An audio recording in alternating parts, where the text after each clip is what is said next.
Hi, I'm Derrick Jensen. This is Resistance Radio on the Progressive Radio Network. My guest today is Deanna Meyer. She's a longtime environmental activist and a member of Deep Green Resistance, and is also the founder and executive director of Prairie Protection Colorado. Meyer's work currently centers on the protection and preservation of prairie dog communities up and down Colorado's Front Range. So first off, thank you for your work, and second, thank you for being on the program. Well, thank you. So let's start by talking about prairie dogs. Who are they, and why are they so great, and what was their range and population prior to conquest, and what is going on now? Yeah, well, prairie dogs, like just about everything that we're seeing that were essential and native to this continent, are being annihilated with a continuous annihilation plan that, began in the 1700s and 1800s, where they really started going after them for the ranchers and to get them off of any land that they wanted to put cattle on. So they did a huge campaign with cyanide, strychnine, everything that they could to really eradicate the species from all grazing land and from the continent, really. And they're extremely resilient because they're still here. And they're in very bad condition, though, really. They have very few left. There are less than 1% of their historic numbers remain. And you'll see them living in the medians on highways. You see them in vacant lots. You see them by the airports in Denver. You see them living on the side of railroad tracks. So they basically, and then people get this crazy idea that, there's prairie dogs everywhere, and really they've just been moved out of all of their beautiful territory and home on the shortgrass prairie, and they're just trying as hard as they can to continue their existence in these really horrible situations where they just don't have much at all. And I mean, just to give you the scope, I mean, I've heard you talk about it and other people, but there were probably at least 5 billion prairie dogs in North America, and now they're down to in the millions, the lower millions. I don't know the exact number that they're using now, but it's less than 1%. And in Colorado, they continuously are killing them for development along the Front Range right now. They also poison them all on the vast grasslands in the east. But what I'm aware of and what I'm working on is up and down the Front Range where I live, and where one development after another is coming in because of this massive growth wave that we're having here in Colorado.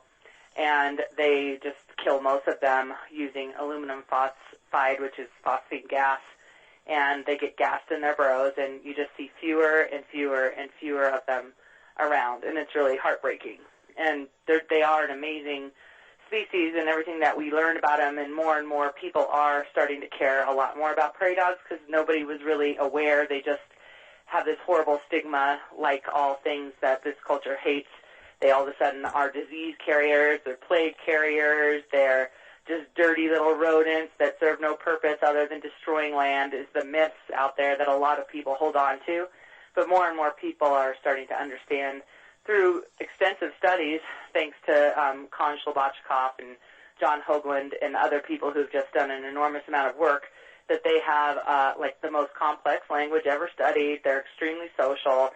Duh. I mean, they have language like all other species do, and we try to pretend like somehow we're so great and different. But the prairie dogs, to me, are just an amazing animal because I am around them, I see them, I can watch them, and I also know the heartbreaking story of the loss that they're experiencing. And they kind of just reflect everything that's happened to everything living and vibrant on this planet, and they're the last of them, and it's actually pretty heartbreaking. So can you talk, what was their historic range? Did they obviously were along the Front Range of Colorado. They went as far east as far south as far north as Montana. Where were they? They were all over the western shortgrass prairies, and they just from what you said, I mean, they were in Mexico. They were up here in the mountains. There's all different kinds of species. There's 5 different species of prairie dogs. So up at my elevation where I am, there was a lot of Gunnison prairie dogs, and you have the white-tailed prairie dogs, the Utah prairie dogs, the black-tailed prairie dogs, and you just see that they were, wherever they would be able to survive, they did pretty well. and they weren't like lots of people. Another myth that people think of prairie dogs is that they are just these like bunnies or whatever, that they breed like you wouldn't believe, and that is not true at all. So they established these places on our shortgrass prairies all throughout the entire West, both north and south, and just all over an extensive amount of area. If you can imagine 5 billion animals, and prairie dog colony in Texas, that was 25,000 square miles. I mean, they anywhere they could live, they would do well, but I think they did well a lot more from language and social skills and communication than ever from breeding.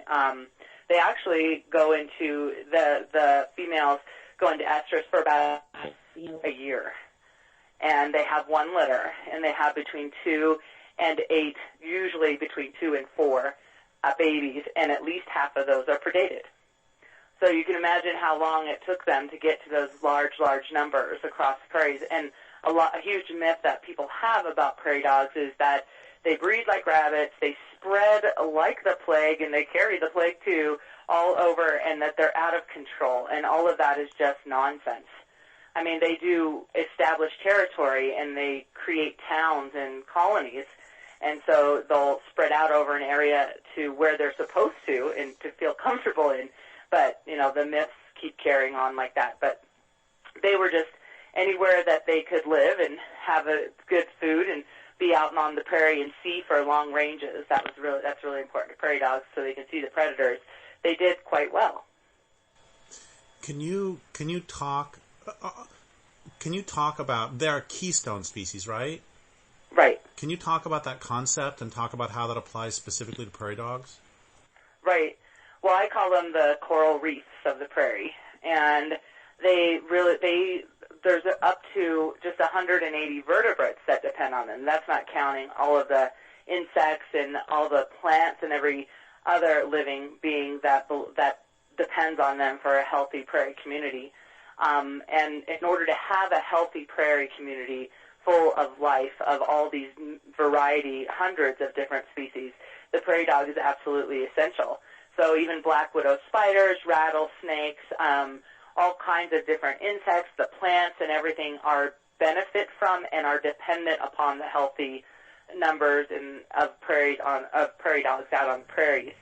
A couple of like glaring instances of what really depend on prairie dogs that we see are the black-footed ferret, whom really should have been extinct. They found one family and have bred that family out extensively now and are trying to repopulate from this very small gene pool back into colonies and having very little success. But they are absolutely they're 100% dependent on prairie dogs. More than 90% of their diet depends on them. They depend on their colonies. The reason they are critically endangered is solely because prairie dogs' numbers are almost gone. And these little black-footed ferrets need about 20,000 acres of a healthy prairie dog colonies to survive in the long run. And that's why we see this huge failure, because they're not putting these prairie dogs, there just isn't that, those types of colonies are not left. I think they have very few. I think there's one in Mexico, and you had talked about that before, and there might be one more up here of a significant size where ferrets might actually be able to live in the long run if those prairie dogs continue to survive. But the burrowing owl is another species that's threatened right now, and closer should be endangered. So should the prairie dog. But they depend exclusively on prairie dog burrows for their survival and to raise their young. And as you see the prairie dog decline, you see them decline, and fewer burrowing owls are spotted each year. And so, do you know, and if you don't know about this, you won't talk about it, but I've read somewhere that the American Indians said that the prairie dogs would bring rain, and it ends up that recently science has confirmed that they were correct about this in the first place. Have you heard about that? Yeah.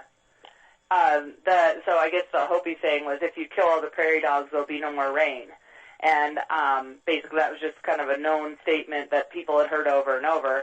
And I know that Harold Booner looked into that a lot, and he found out that you can imagine these huge colonies of prairie dogs where they had this massive, extensive burrow system, which played huge roles for the ecology, well, I don't like the word ecology anymore, but for the community of life out on the prairies.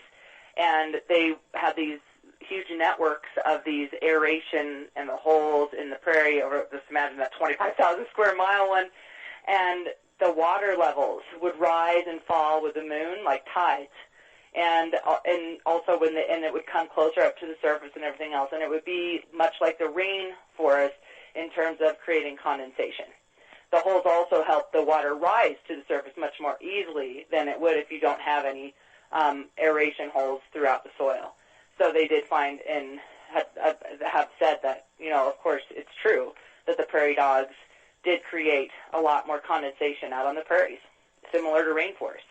So let's just, before we go on to your work, let's talk about, just name a couple other species name one common species and one surprising species, if you can, who are dependent upon or who are significantly helped by prairie dogs. Like coyotes would be an example. Coyotes eat prairie dogs. But so then talk about one that's common and one that people might not know about, if you can just think about it off the top of your head. Yeah, well, I mean, one that would be common would be all of the raptors and the Phrygianus hawks, and eagles. In fact, eagles shift from summer to winter in the winter they come to prairie dog colonies when the rivers freeze up, and then they go back to the rivers. And now, so sad to think about, the rivers hardly have any fish anymore now. But let's say we had a healthy land base now, you would see a lot more of that. But they do, in the winters you'll see much more of the eagles coming to the colonies for the prairie dogs. I mean, one thing that was shocking to me was like black widow spiders and the rattlesnakes and everything totally depend on them for their burrows and for safety and shelter in there. Like you said, I mean, foxes, of course, the coyotes, all kinds of different raptors. Lots of people complain about coyotes here. It's so funny. They're killing off all these prairie dog colonies surrounding these neighborhoods, and then they start complaining and killing all the coyotes, too, because the coyotes start coming into their yards looking for food because all their food is gone. I'm trying to think of a surprising one. I think anything you can imagine that would eat. They call them the candy bars of the prairies. I've heard them being called that, too, by wildlife people who are biologists who have said, yeah, they're pretty much candy bars of the prairie. So anything living out there and eating off them, plant species absolutely need them because they dig up different minerals that are locked down in the soil, and they allow them to come to the surface. So certain plants do much better with prairie dogs, and you'll see horses and ungulates, buffalo totally. They're the bookends, I call them, of the prairie, the buffalo and the prairie dogs, because the grasses that the prairie dogs do, because of their churning and everything, the grasses are much more nutritious and sweet. So the buffalo always prefer when they have the chance to eat in prairie dog colonies. So there's just a huge antelope. There's just all kinds of animals who depend on those prairie dogs for the amazing service they do to the land and to the native grasses and everything. I mean, a big problem now in Colorado, too, and you see it in all these land officials harp on it all the time and use it as a reason to kill, is that prairie dogs are, they're going back they're on the land, and you'll see these denuded landscapes of bindweed, mostly, or invasive weeds, and that's what the prairie dogs have been forced to live with because ranchers have come in and crops have come in and completely destroyed the native plants. So then they blame it on the prairie dogs because the prairie dogs come in and eat what they can. They're super resourceful.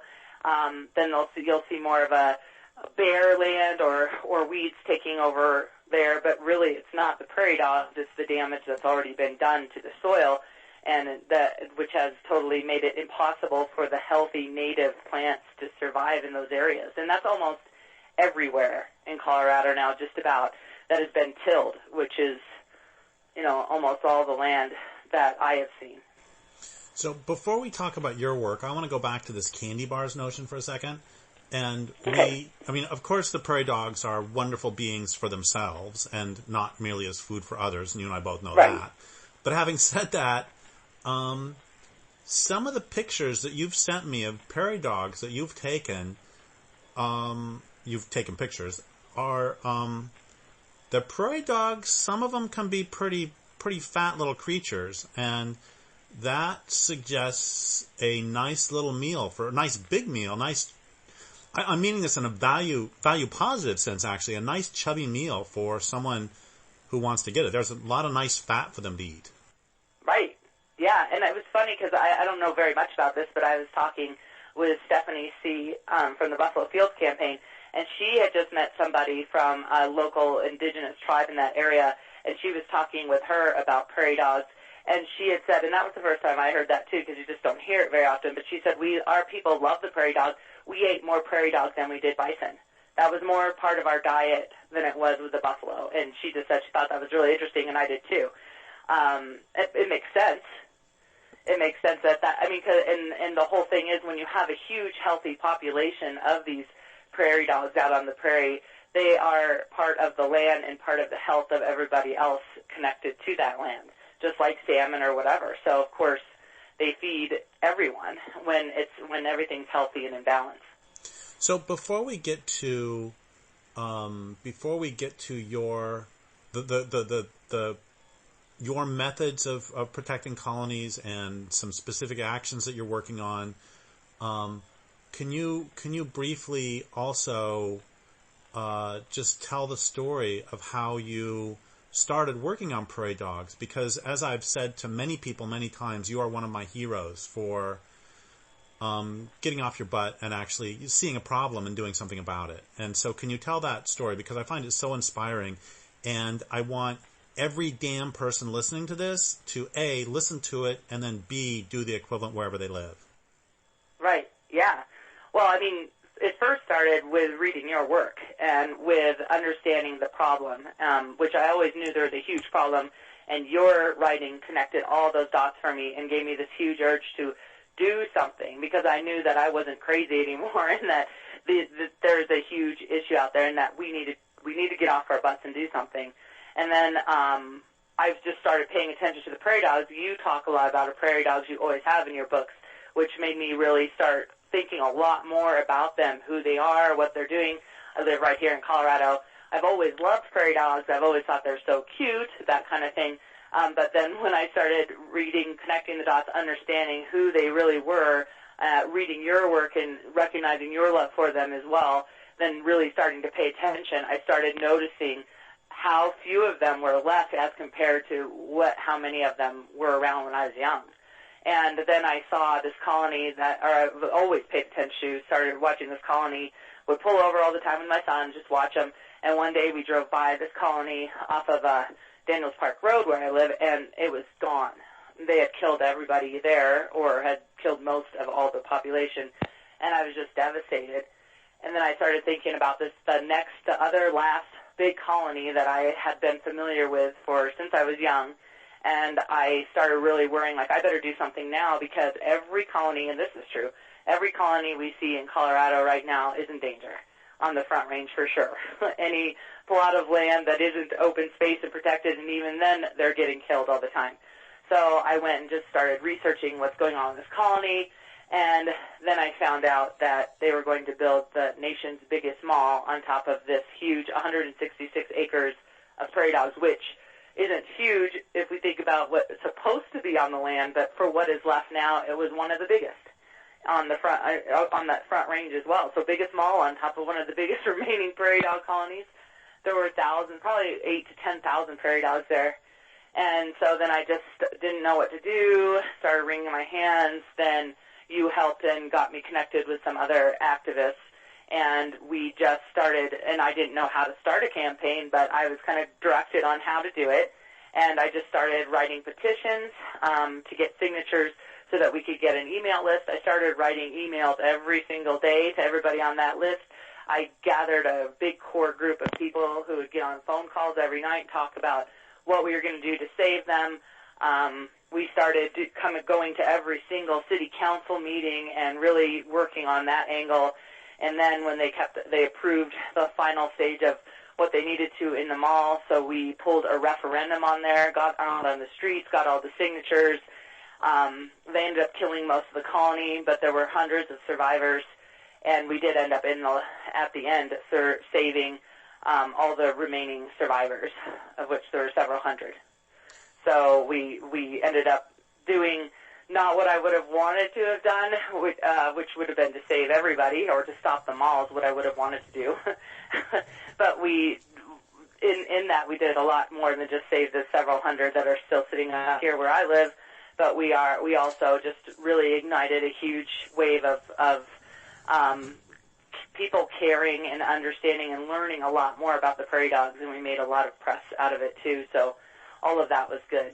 It seemed to bring a lot more awareness to a lot of people in Colorado who didn't necessarily hate prairie dogs. People who hate them, you're not going to really change their mind, but they also didn't care one way or another, and they ended up caring a lot and understanding way more about what the prairie dog or who the prairie dog is.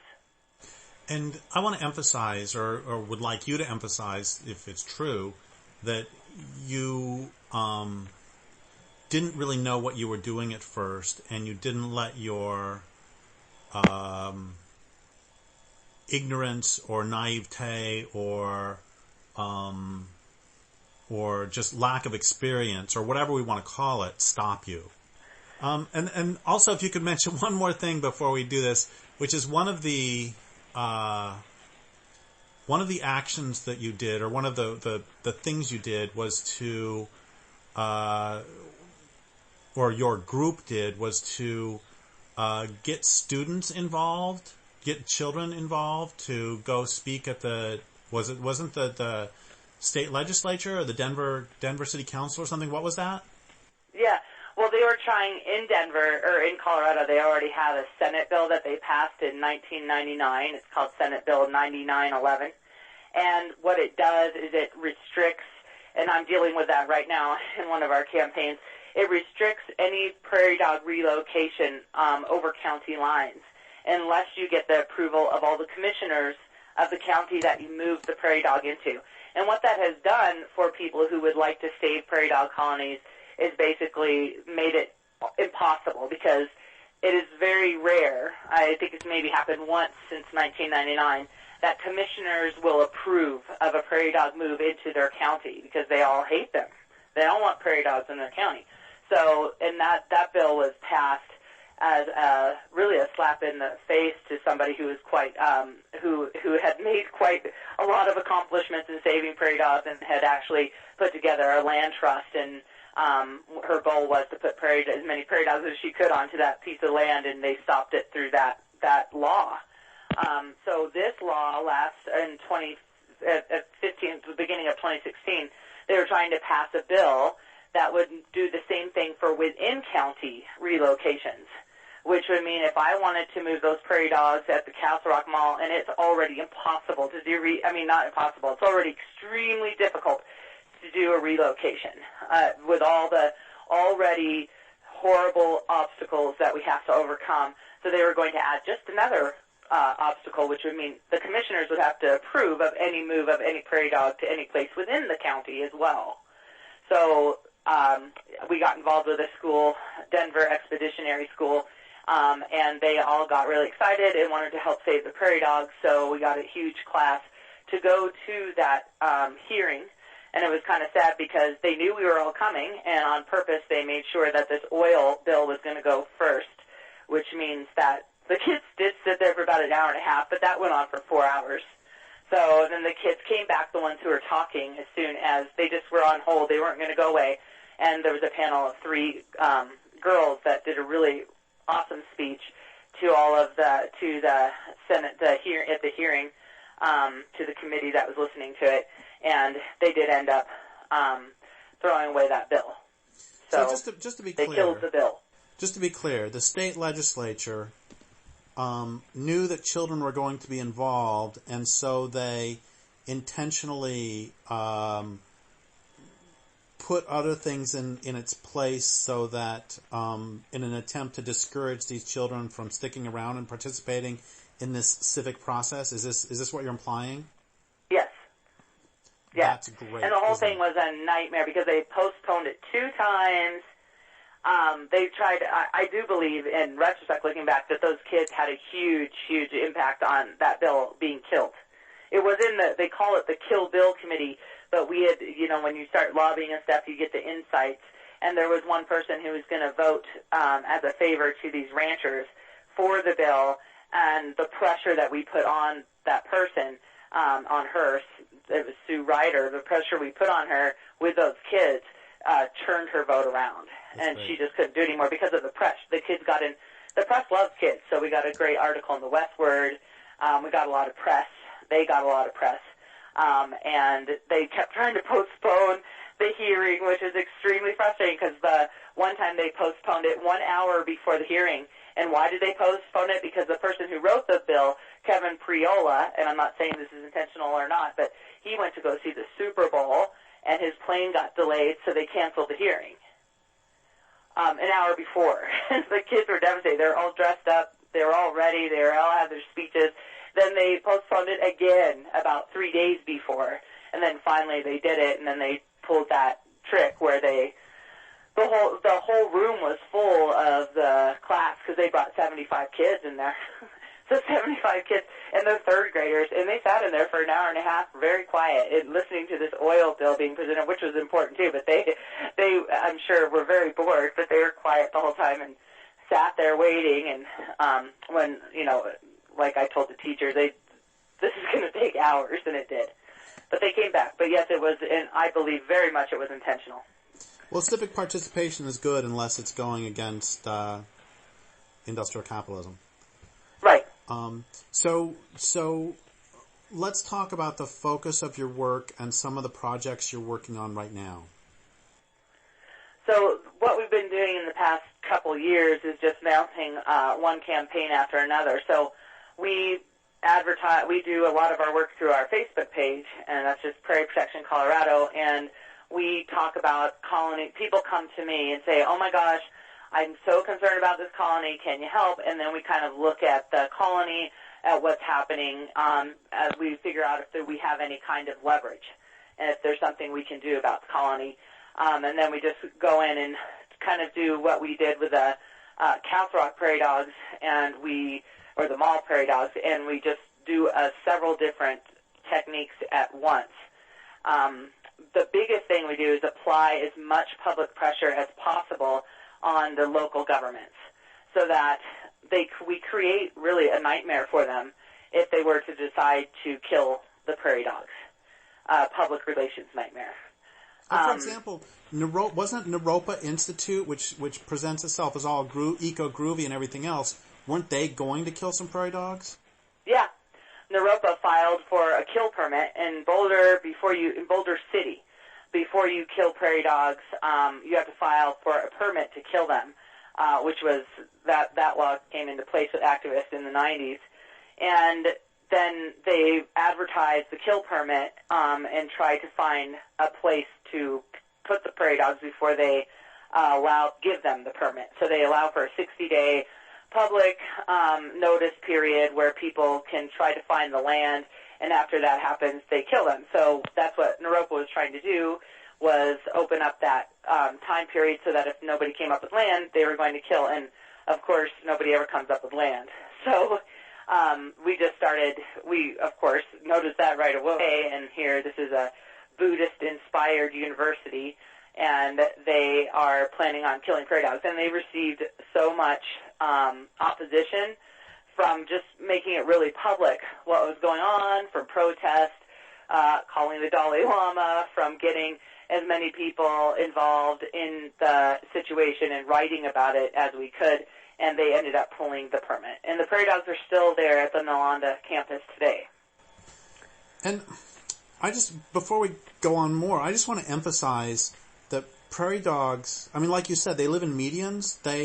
Prairie dogs don't hurt things. I remember growing up, I don't know if this is going to mean anything to most people, but when you drive into Boulder, the Boulder-Denver Turnpike sort of veers to the right, and then you have the university off to your left, and there's a big parking lot there. And when I was growing up, that parking lot was not there, and instead it was a huge prairie dog colony. And I don't know when that got wiped out, probably in the 70s. I think it got wiped out and turned into a gravel parking lot in the 70s. But they don't, unless you're going to build a building, I mean, they coexist. You couldn't ask for a more forgiving creature. So I'm sorry, I've interrupted you several times. Can you talk more about some current projects you're working on? Well, currently we're working on Longmont, prairie dog colony called the Great Western Flex Prairie Dogs. And they're basically, the interesting thing about Longmont is they have a code in place for a city code, a municipal code, that states that a developer shall relocate the prairie dogs. And then at the end it goes on and says shall relocate a few times, and then at the end it says the only way that they can kill the prairie dogs is after a good faith effort to relocate. So we started looking at this colony, and it was interesting because the city was prioritizing and fast-tracking this development because there's another group in Longmont right now that they're evicting from their land for this state drain flood project. And it's a big warehouse. It's called Creative Learning Systems. And Creative Learning Systems said, well, if we don't have any place to go and move into by February, then we're going to have to leave Longmont, which fine, But so the city picked this place and said, well, this is with the land developers there, we're more than willing to construct a warehouse right on top of this prairie dog colony. So they were also a month late giving public notice about this because they say they were behind on their website. So as soon as we found out, which is as soon as they posted it, we got in contact with them and found out about the fast tracking and everything. And then we contacted the developers. They refused to get back to us. We started going to city council meetings. They forced the developers to hold a meeting with us. The owner of the land was hostile. He even tried to jump over the table at me as he was yelling and spitting at me and threatening me that if I postpone his development, he'll do something, and very uncomfortable meeting. And then after that, because they were required to, they came back to us and said, look, we'll let you, because we were telling them, if you're going to fast-track this, let's passively move them out of the way, and then we can remove all of the colony because we're confident we can find a place for them, and we're working currently with Rocky Flats to open that land because we have a lead. And they, they said, oh, yeah, right. They'd never open up their land and whatever, and we've talked to them, and maybe in 3 years they might open land, but not today. And we kept pressing them, and they said, okay, look, if you want the passive relocation and then the final relocation, what we want is for you to pay for it all. So they said, so if you go ahead and put $25,000 into the savings account within this week, and then you get Colorado Parks and Wildlife to put their stamp of approval on it within a week, and then you agree to pay the additional $40,000 or $50,000 it's going to cost to move them, and you deposit that money within a few weeks, then we'll give you the thumbs up. So wait a second. They're saying that they want to destroy this prairie dog village, put right. something on its place, and it is not. Even though the law says that they shall relocate, mm-hmm. they are not. They're trying to force you to pay for it. Right. Okay. Right. Okay. So that we all, of course, laughed at. And then and we brought it up with the city council, and we pushed, and the whole city was, and still is, extremely non-responsive. They don't return we've sent hundreds, our supporters have sent hundreds of emails, and we have a petition with, it has over 50,000 signatures now, and we have, we've got tons of press on it. I mean, we've had probably about 10 articles now. 50,000 signatures over something in Longmont? Yeah. I mean, Longmont, yeah. I mean, let people who live in New York State know, Longmont's a town of what, 15,000, 25,000? Well, yeah, but the 50,000 signatures are from everywhere. No, I There's understand like that, but this is still for a fairly small community. Right, it is. Longmont is part of Boulder County, and it's probably one of the most non-conservative areas in Boulder. But anyways, yeah, the city still kind of they won't respond to us. So we went up and we thought, you know what, we're going to have to get this relocation receiving site, because the only way somebody could say, look, we cannot move these prairie dogs because there's nowhere for them to go. And that is the excuse. This code has been in place for over 10 years. Not once have they moved a prairie dog colony, not once. They've killed hundreds, but not once have they followed this code. And their excuse is always, oh, yeah, we looked, nothing. No, there's no place for them. So this time we're like, okay, well, let's get that place underway, you know. So we talked with the land manager of Rocky Flats, and he had been working with us from the start, and because we had thrown this idea at him, and I almost fell off of my chair or whatever, because I said, how about let's move some prairie dogs out there to Rocky Flats because they don't have very many prairie dogs. And he said, yeah, I think I could do that.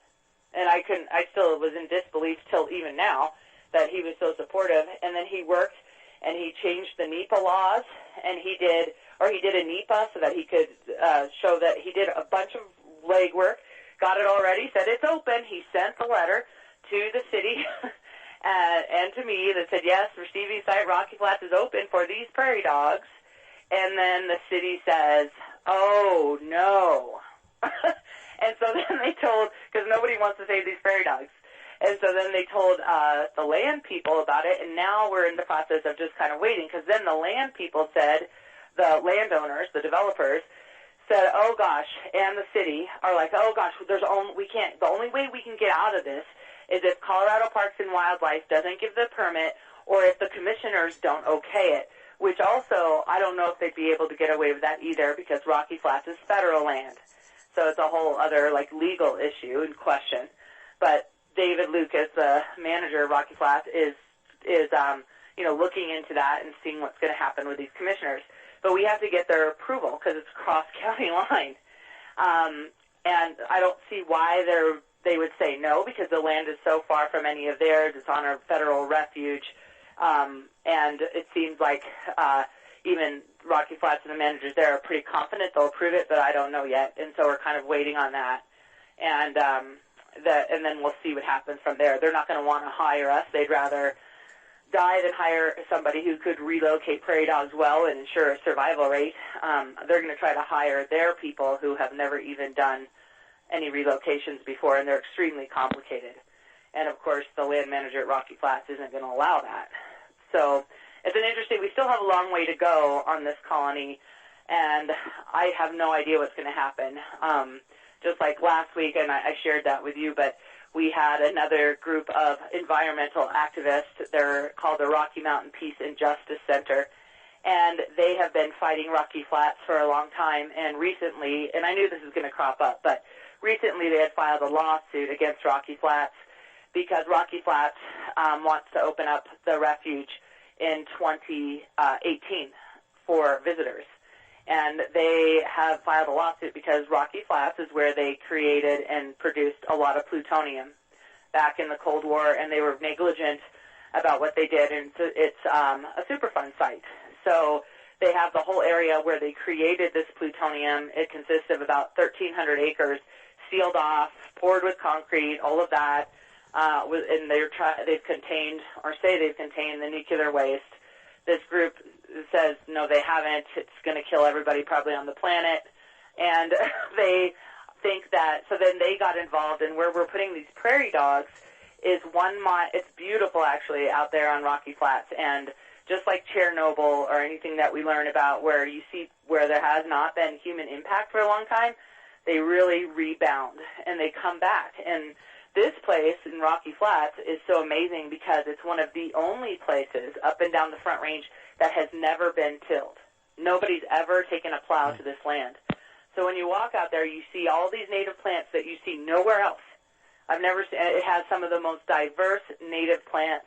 And when I was talking to the land manager, too, he said that's why this place is so wonderful for introducing back these native species because they will not harm these plants. They will only benefit them. They won't be in this barren wasteland of bindweed, and this will be like the true prairie that they can live in. And right next to where we're relocating them is another colony that's been doing well for decades. It's living right there. Been there forever.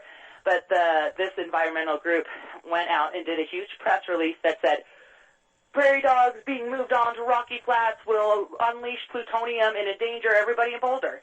And all of the news channels went after it. They just love that sensationalist stuff. So last week there was about 5 different news shows on this issue, and so they just opened up another. It's so hard to move. I always say to myself, it's so, and we all know that as environmentalists, that it should never be this hard to do the right thing. And it is so hard to move these prairie dogs. It's so hard to save them. And the miracles that happen with this land manager and everything to actually open up this refuge and look at the land and get all excited about it, and then out of all people to come in and just throw another fire, start another huge fire that now we're going to have to focus on putting out is quite devastating and frustrating. Yeah.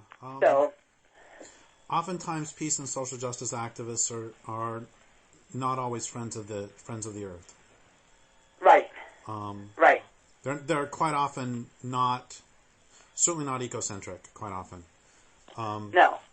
So we have like 7 or 8 minutes left, and a question I want to ask you is, 2 questions. One of them is obviously the short-term goal is to save as many prairie dogs as you can, but the longer-term goal is for these colonies not to be forcibly relocated in the first place. Right. And the other is in the meantime, while you are relocating, is there, if we didn't have to worry about politics, is there still good habitat apart from at Rocky Flats where they could be relocated? If all we were doing was a technical, once again, I'm not accepting the relocation as the primary option, as you aren't either. Primary option is to shut down this whole culture so that there are no more malls built or warehouses. But in the meantime, where we're living in the real world and you're trying to save prairie dogs, if you didn't have to worry about politics, would it be like when, I can't remember her name right now, the wonderful woman who relocates the beavers. Right. What's her name? Right, her name's sticking in I'm forgetting her name as well. Well, she's wonderful. In any case, and she told me that there is a lot of habitat. There is more habitat than there are beavers right now. And if you didn't have to worry about politics, is there plenty of habitat where prairie dogs could be relocated if necessary? Definitely. So, the just like we've talked about, Rocky Flats is just kind of prime because they actually have the native grasses in place. But these prairie dogs, as you said, well, another huge thing that impacts prairie dogs is the plague, and that runs through and kills them all in a matter of 72 hours. They'll all die. And we see that happening. We see outbreaks of that happening all the time. And the plague was brought by Europeans, who brought them over, the rats. And they have no susceptibility to this. They don't carry the plague. Never have fleas carry plague. Prairie dogs die from the plague. So that's another huge impact on them. And you'll see all these. Our goal with Prairie Protection Colorado, by doing these campaigns, is not to move prairie dogs at all. Like you said, I wish that we never had to relocate any prairie dogs, but I also would much prefer relocate them than see them gassed to death. But the main goal is to be able to, in every single county, and we have a grassland species plan for Colorado that lines this out perfectly and says that this should be happening, but nobody follows it, is that there should be a significant amount of open space land set aside for maintaining and securing, preserving prairie dog colonies and shortgrass prairies. And if they would spend as much money as they spend on poisoning prairie dogs on all of these open spaces in Colorado that have prairie dogs existing, and put that into native seeds and into land restoration, it would totally work. And our goal in these campaigns is that. So we did the Naropa, but then we did the Armory campaign, we did the Broomfield campaign, now we're doing the Longmont campaign, the Castle Rock campaign, all those. And in both the Broomfield and the Armory campaign, we forced Boulder to open up land for these prairie dogs, which is the goal, and we forced Broomfield to open up land for those prairie dogs. So, in the open space, preserved land where they're supposed to, with quotations, be protected and be preserved, and that we want to see these healthy colonies feeding the other wildlife and being there for themselves. So, in highlighting all these campaigns, we're trying to draw enough grassroots support from people in Colorado to really get more and more people caring about the poisoning, which most people care about that, and about the species itself, the declining baseline of prairies themselves and the prairie dogs, and encouraging everybody to get behind the harder work of changing legislation and of holding the counties accountable to preserving open space land for wildlife. And we're kind of chipping away at it, and that's the point of our campaigns. And people seem to really like the pictures of the prairie dogs, the stories of the prairie dogs, and then they kind of get hooked in that way, and they start caring more and more. So the more we can build up grassroots support from people throughout Colorado and throughout everywhere, throughout the United States, for this species through the education and the work that we're doing and working on these relocations and preserving and highlighting what these people are doing to these communities of life, the better chance we're going to have of actually making big changes where we can preserve these species. Because right now they're in so much trouble genetically, and, they're just being wiped out everywhere. Prairie dogs, because of their huge population, have always really have a huge system of biological integrity to where they really spread out and go from colony to colony, and they've always had this great diversity in their genes, and that's just about gone. So you see the plague wipe out 90% of them over thousands of acres, which happens a lot on these larger colonies, and that whole genetic pool is gone forever. And then you have all these really diverse genetic pools that are just shoved into these little corners up and down the Front Range on these lots, these urban lots that are going to turn into developments, and then they wipe out each one of those. And if it continues, and we're about at the end of the line at less than 1%, there's going to be no more prairie dogs. They're resilient, but nothing's resilient enough to withstand the horrors of this culture. So we have 2 minutes left. I've got two questions real fast. The first one is, if they are a keystone species, not if they are, but since they are a keystone species, when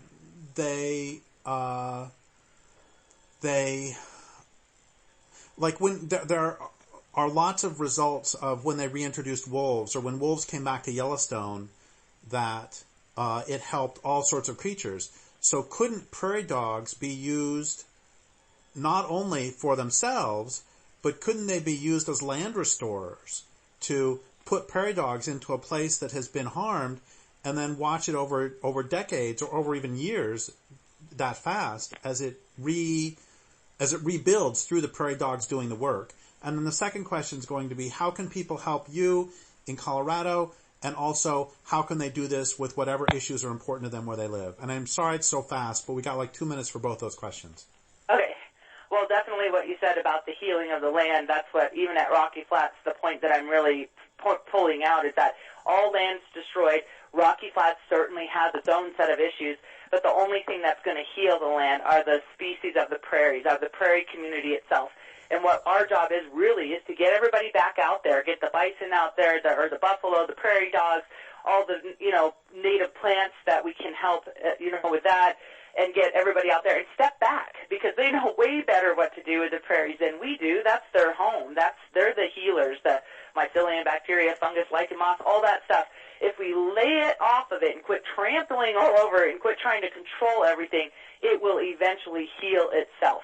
And that's so important. And as far as people helping in Colorado, you can get involved. We're working on our website. It's coming along here and there. It's prairieprotectioncolorado.org. And then you can get onto Facebook on our Prairie Protection Colorado page, message us there, ask how to get involved.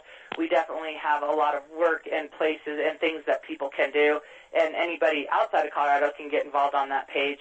And in terms of doing your own work, and for whoever it is you love in your area, because, of course, it's under attack, I say just don't ever step back and wring your hands like I almost did with the prairie dogs and, there's nothing to do, everything's so terrible. Just step forward and do whatever it takes to draw any kind of attention to it. And if anybody needs help just learning about campaigns and how to build those up, I'm more than happy to share what we do to make it happen. Well, thank you so much. And I would like to thank listeners for listening. My guest today has been Deanna Meyer. This is Derrick Jensen for Resistance Radio on the Progressive Radio Network.